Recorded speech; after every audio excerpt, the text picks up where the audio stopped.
Hi everybody, this is going to be my third vlog talking about my situation and my brain tumor.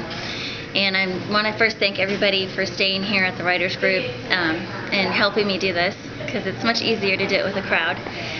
But there's a few questions that people keep either emailing me or texting me, and I just want to clear up some answers with this particular vlog. The first question that I keep getting asked is if I'm scared.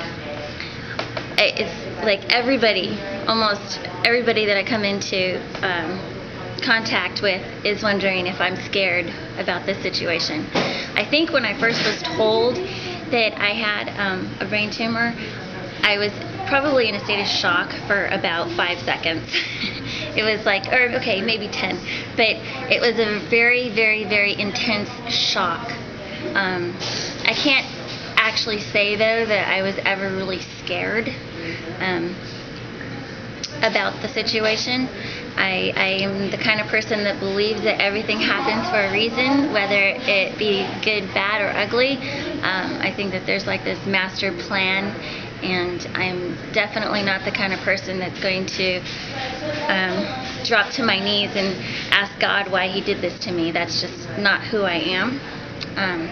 So, and I, in all honesty, believe that there's nothing to fear but fear itself. So that's kind of like where I'm coming from, as far as the situation being told to me, when and as surprising as it was when I went in there, because it was completely told to me from left field. So shock was basically the best way I could describe that. So the next thing people keep asking me is if I'm in pain. Actually, I don't know if you guys know this or not, but the brain doesn't feel anything. The brain doesn't feel pain. It's the only part of your body that doesn't. When I first found out about the tumor, I didn't have any tumor symptoms. So it was found by accident. And what happened was, as soon as I found out, they were telling me I had to have brain surgery. They were telling me I had to have it taken out. So my family doctor right away put me on a birth control.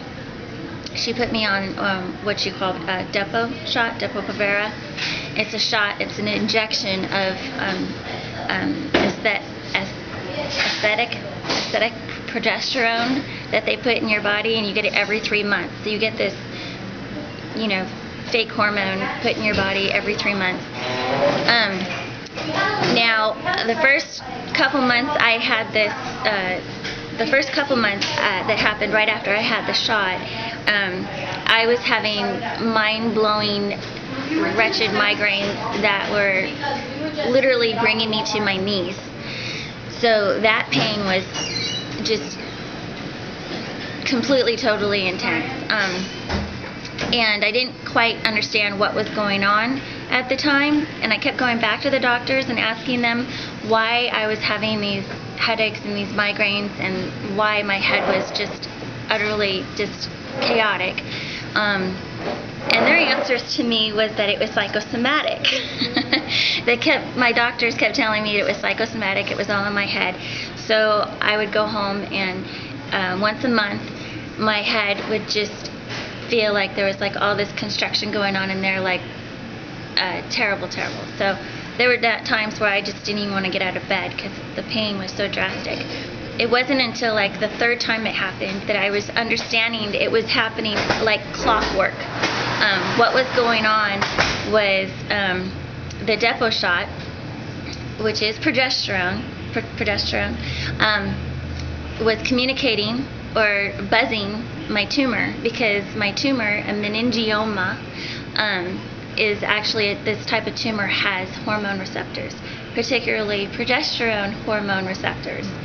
So the two were communicating, and there's not a whole lot of research on this situation, but I talked to a couple different family doctors about it. They didn't know anything about the subject. 3 neurologists, 1 neurosurgeon, and finally I had a visit with an oncologist who told me and confirmed with me that no, the pain is not in your head, and every time this Depo shot releases the progesterone, that is why you're having headaches, because the two are not mixing well. So needless to say, I have not been on the Depo shot anymore. I quit that. I stopped it. And slowly but surely the headaches and migraines are going away, and I'm feeling more like myself. So yes, there were times, and that's actually one of the reasons why I haven't done a vlog for so long, because of all those months I was just being tortured. It was horrible. So I am getting better. Okay, the next question that people keep asking me is if I'm stressed out. The only thing I'm really stressed out right now about is finishing all the things on my to-do list. I really want to get everything done on my to-do list, so I can go into surgery with the peace of mind, knowing that I crossed all my T's and dotted all my I's, and that's going to make me feel better about going into surgery. I'm not really too stressed out about the surgery. I think that the main key is that I need to find a neurosurgeon that I am comfortable with, and I'm researching that right now. That's actually one of my number one goal right now, is to find a neurosurgeon that I trust and I have faith in, and that I feel good about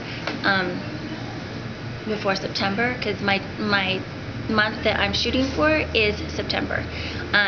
Another question people keep asking me is, why am I waiting till September? Well, the doctors have actually said that I can wait up to maybe 5 years to have this surgery, unless, of course, the tumor has symptoms that are coming into place before that. But right now they said it's small enough. It's probably like the size of a peanut M&M. It's not a perfect sphere. It's kind of like an odd-shaped little thing. Even though on the MRI it looks like a perfect sphere, it's not. But what I really want to do is I just want to make sure that I get my daughter graduated from high school, and then probably going to be going on a little trip for my birthday in August. And then when I get back from that, I'll be all nice and relaxed. Hopefully everything will be done on my to-do list, and I can shoot for September. Now, I did go get an EEG done about a few months ago, and they did detect mini seizures. And the doctors have told me that I need to watch that, and I need to make sure that the mini seizures don't turn into grandma seizures, because apparently even after the surgery, I can actually be stuck with the grandma seizures if it actually gets to that point. So that's another thing that I'm watching, and the doctors are watching. But yep, so that's about it. That's about all the questions I can answer right now, because I don't want to let this go on too long. If you guys have any more questions about my situation, or if you guys want to know anything else, just feel free to text me or email me or Facebook me, and I'll make sure I put it in the next vlog.